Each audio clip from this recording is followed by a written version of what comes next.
अभिराज ने कुछ जंगली पत्तियों को कूटकर उनका रस पार्थ के जख्म पर लगा दिया और फिर उसके हाथों में पट्टी बांधने लगा। ज्यादा दर्द तो नहीं हो रहा? अगर मैं हाँ कहूँ तो? पार्थ मुस्कुराया। तुम कभी नहीं सुधरोगे।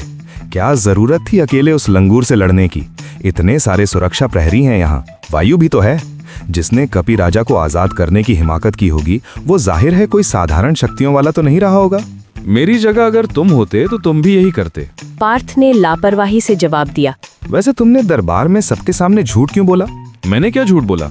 अभिराज ने अपना काम खत्म कर उठते हुए कहा। तुम अगर 1000 साल बाद भी नवाजो वापस आओगे तब भी तुम कभी घर का रास्ता नहीं भूल सकते।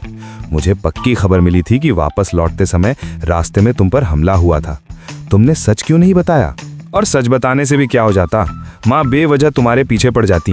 माँ मुझसे प्यार करती हैं, वो मुझसे भी प्यार करती हैं, लेकिन जो हमला तुम पर हुआ वो बेहद गंभीर विषय है। इसके बारे में सबको पता होना चाहिए ताकि हम आगे की रणनीति तय कर सकें। ऐसा सिर्फ तुम्हें लगता है पार्थ, बाकी सब जानते हैं कि माँ तुम्हें बिल्कुल भी पसंद नहीं करती। रही बात कपि राजा से सुरक्षा की, तो मुझे लगता है वो अभी नवाजों की तरफ आने की गलती नहीं करेगा। उसकी शक्तियों का सिर्फ 5वां हिस्सा ही बाहर आया है। वो बेहद कमजोर है और इस वक्त किसी ऐसी जगह पर छुपा होगा जहां से उसे वापस पकड़ पाना बेहद मुश्किल होगा।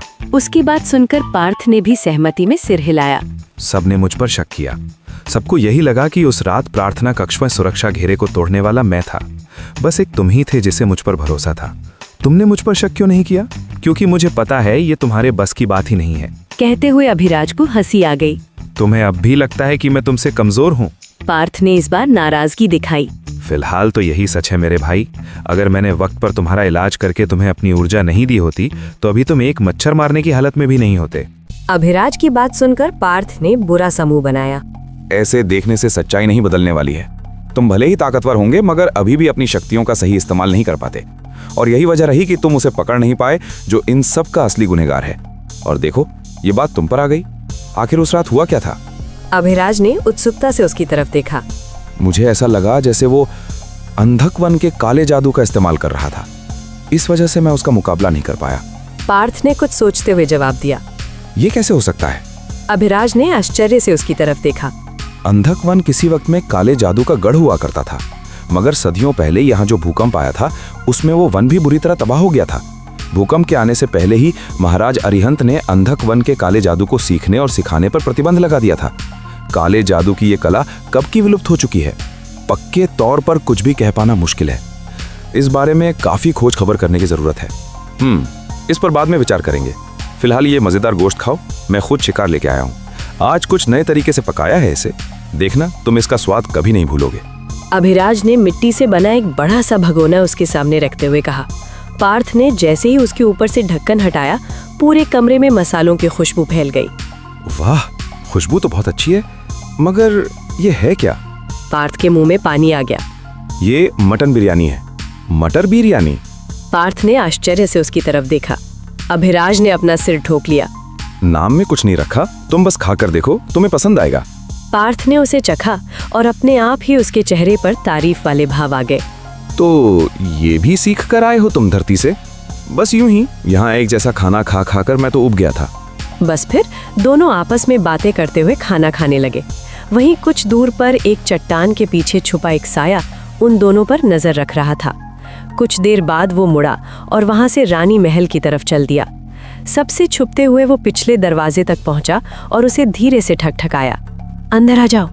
भीतर से आवाज आई और वो तुरंत अंदर दाखिल हो गया। किसी ने तुम्हें यहाँ आते हुए तो नहीं देखा? सुजाता ने पूछा और जवाब में उसने न में अपना सिर हिला दिया। क्या खबर है? राजकुमार अभिराज और राजकुमार पार्थ दोनों ही इतने समय बाद मिलकर बहुत खुश हैं। उन्होंने राजकुमार की जख्म का इलाज भी किया और उन्हें जल्दी ठीक करने के लिए अपनी ऊर्जा का कुछ हिस्सा भी दिया।